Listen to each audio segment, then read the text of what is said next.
Time now for Mark Meets, and tonight, why do people commit some of the darkest crimes, including murder? Dr. 𝐏𝐬𝐲𝐜𝐡 𝐅𝐨𝐫 is a forensic psychiatrist who treats the so-called criminally insane, many of whom assault, rob, rape or even kill. His work takes him to high-security prisons and secure hospital wards across the country, as well as inside courtrooms, giving evidence as an expert witness.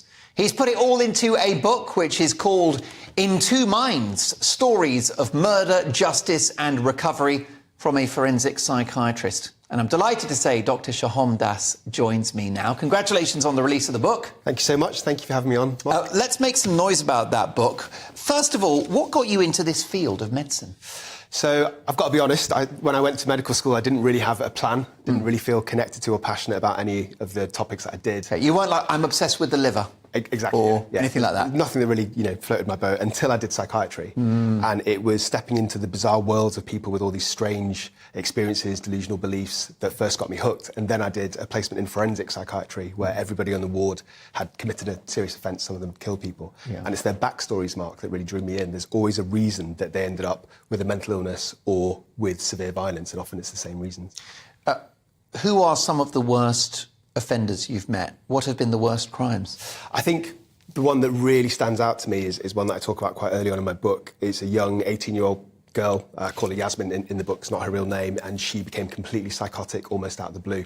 She had these delusional beliefs about her young nephew, a 2-year-old boy who she was babysitting, and she smothered and killed him.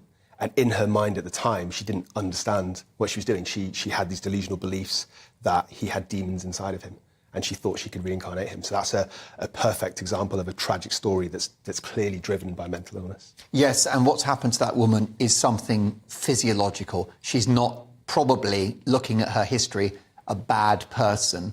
Something's gone wrong in the brain. Absolutely, and I think that's quite a hard concept for some people to accept. She's somebody who didn't have any kind of previous violence, no criminology, no antisocial behaviour. She didn't even really have any previous mental health issues until a few weeks before she committed the killing. So, again, that's not somebody, as you say, that's evil, that's antisocial. It's just something that happened in the... And also she hadn't been groomed online or indoctrinated in any way.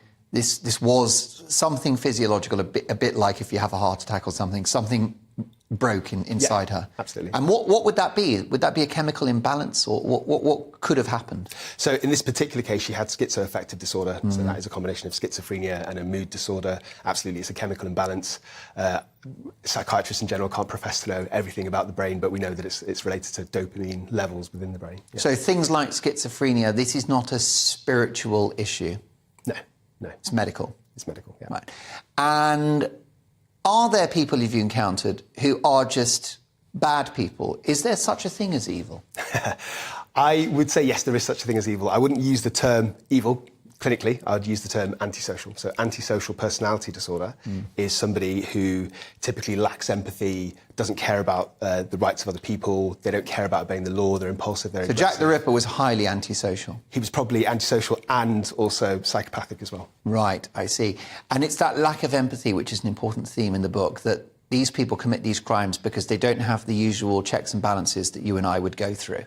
So I'd say that there's a spectrum, Mark. On one end of the spectrum, you've got people like Yasmin, it's pure psychosis or mental illness that drives their offences. And at the other end of the spectrum, it is their personality disorder, so it's all those things that I was describing. And so even then, there is something wrong with them, and therefore they might have murdered, but we need to actually understand that something, again, has let them down. Yeah, and what we do when we're rehabilitating people in these secure units is we dig deep into their backgrounds and try and understand the events and the traumas that they've suffered that has shaped... So if you look like a dreadful monster like Levi Belfield or someone like that I guess, and I do not want to extend even an ounce of sympathy towards him, but you would probably categorise him as an unwell person rather than a bad person?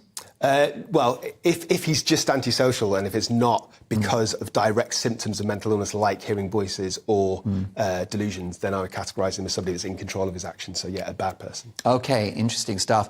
Have you ever feared for your own safety, and have you had flashbacks to some encounters? Because you're in a very dark world here in your work. Yeah.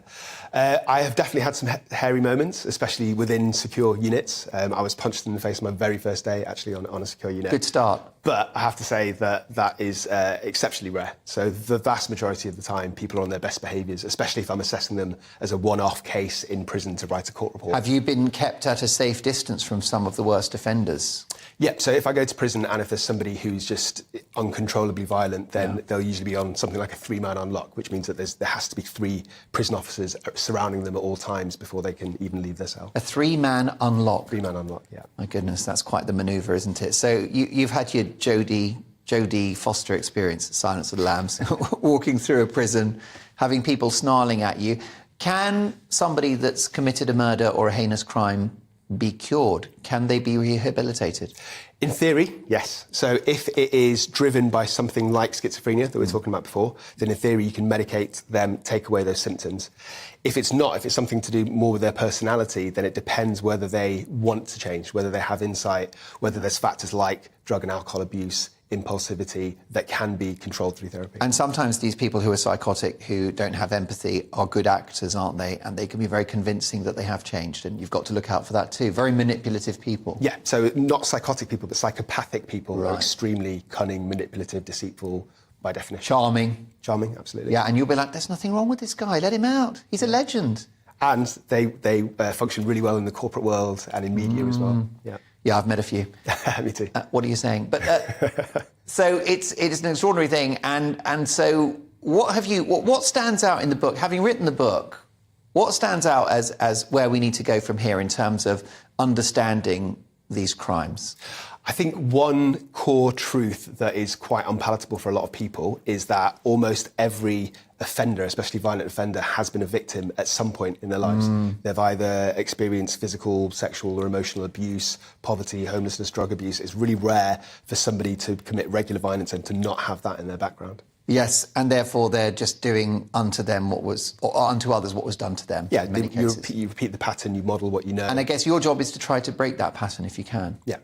Yeah, fascinating. Congratulations on the book. Let's make some noise about it because I don't think it's had the publicity it deserves. So let's remind you that this book is called In Two Minds, Stories of Murder, Justice and Recovery from a Forensic Psychiatrist. It's Dr. 𝐏𝐬𝐲𝐜𝐡 𝐅𝐨𝐫